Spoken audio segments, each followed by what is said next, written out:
So very good evening friends. As we were doing current affair series जिसमें हम UP PCS के लिए हर every day we were doing 5 questions which is easy to memorise with the help of concepts. I will tell you the concrete data और facts के साथ मैं आपको उन क्वेश्चंस को करवा रही हूँ. So this is our 9th day.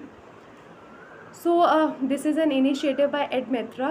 Before starting the questions, let me tell you one thought which really motivate me, that education is the most powerful weapon that you can use to change the world.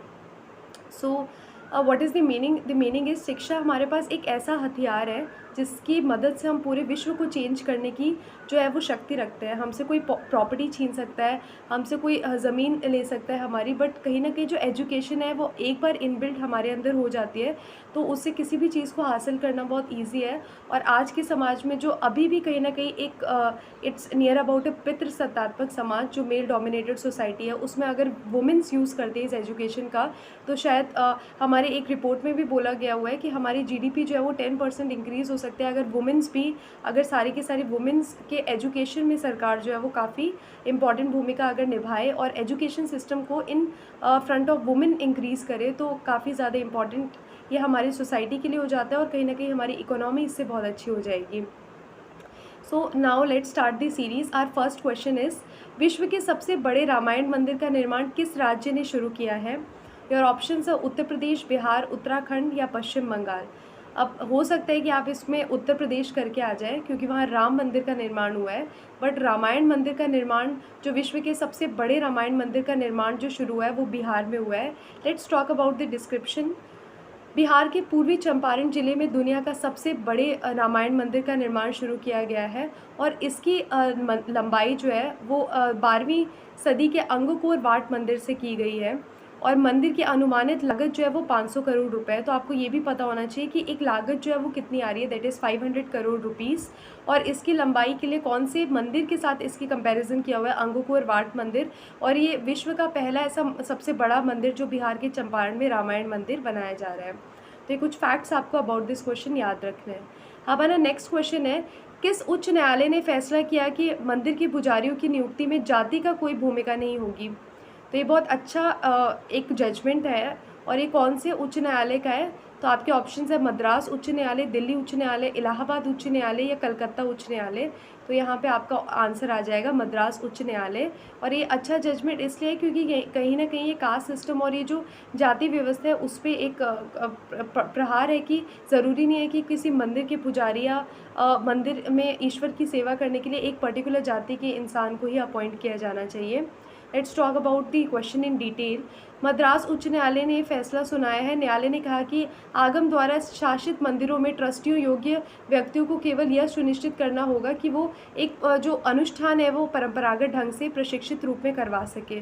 तो it will depends just upon the knowledge of that particular person, उनकी knowledge, उनका experience और कहीं ना कहीं उनका किस तरह से वो चीज़ों को हैंडल कर पाते हैं. ये सारी चीज़ों को देखते हुए किसी व्यक्ति को जो है वो उसका ट्रस्टी बनाया जाएगा या उसका जो है वो पुजारी बनाया जाएगा, not on the basis of caste कि ब्राह्मण है तो ब्राह्मण ही बनेगा या कोई क्षत्रिय या दूसरी जाति के लोग नहीं बन सकते. It will not dependent on cast.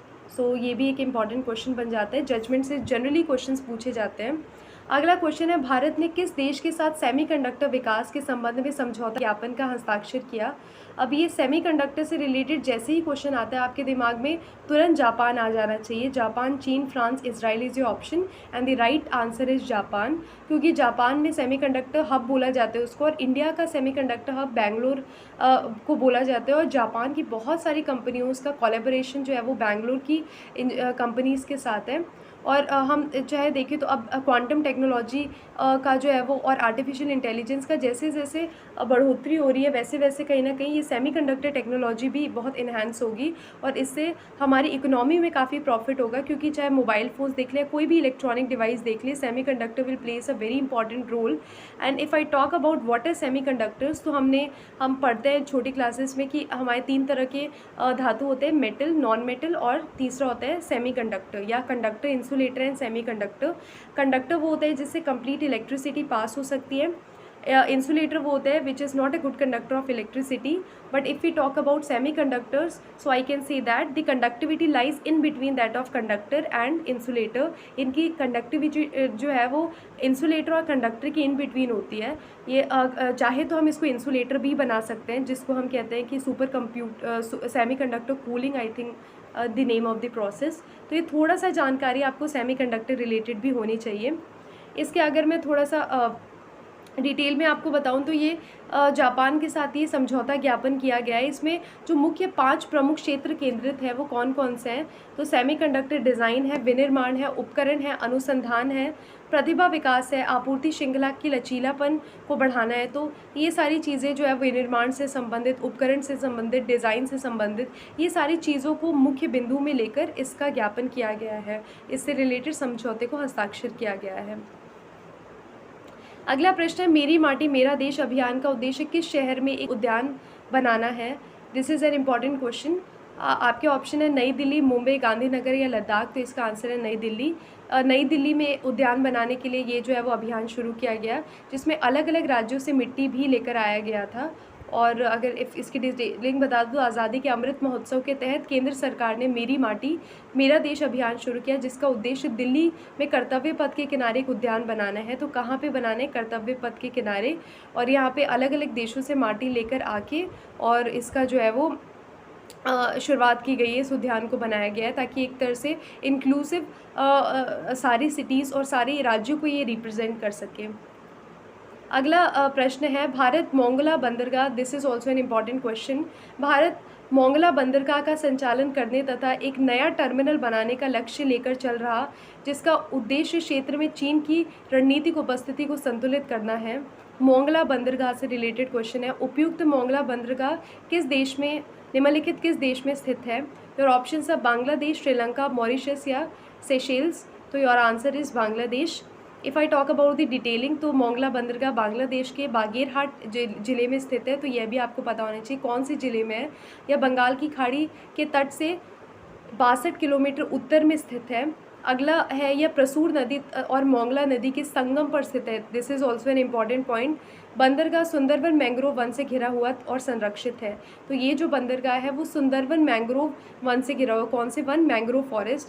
And if I talk about mangrove forest, तो ये थोड़े स्पेशली इसकी स्पेशलिटी ये है कि यहाँ पे जो कोई भी लकड़ी का टुकड़ा अगर आप इस फॉरेस्ट में डालते हैं या इस पानी में डालते हैं मैंग्रोव्स में, तो वो कहीं ना कहीं गलता नहीं है. तो यहाँ के पेड़ों में और उनके जो रूट्स हैं एंड ऑल, उसमें थोड़ी सी स्पेशलिटी है. आप और भी देख सकते हैं कि why mangrove forest is special as compare to any other forest. Mongla बंदरगाह में चटगांव के बाद दूसरा सबसे बड़ा बंदरगाह है. तो ये भी आपको फैक्ट याद रखना है. ये 2-4 फैक्ट, और कहीं ना कहीं ये सिर्फ यूपी पीसीएस के लिए नहीं, यूपीएससी के लिए भी इंपॉर्टेंट क्वेश्चन है. आप कहीं पे भी देखिए, current affair will remain same, चाहे कोई भी एग्जाम हो, बस पूछने का तरीका डिफरेंट होता है. कहीं पे एक बिल्कुल सिंपल 1 लाइनर क्वेश्चन पूछे जाते हैं, कहीं पे 2-4 फैक्ट्स को कंपाइल करके सेम टॉपिक से क्वेश्चन पूछे जाते हैं. So it will helpful for you कि आप ये सारे पॉइंट्स याद रखें, ताकि आपका कोई भी एग्ज़ाम आप दे रहे हैं वो उसमें ये हेल्प कर सकें. So thank you so much. This is our initiative by EdMetra. I hope you will get benefit from this initiative by doing these 5 questions daily.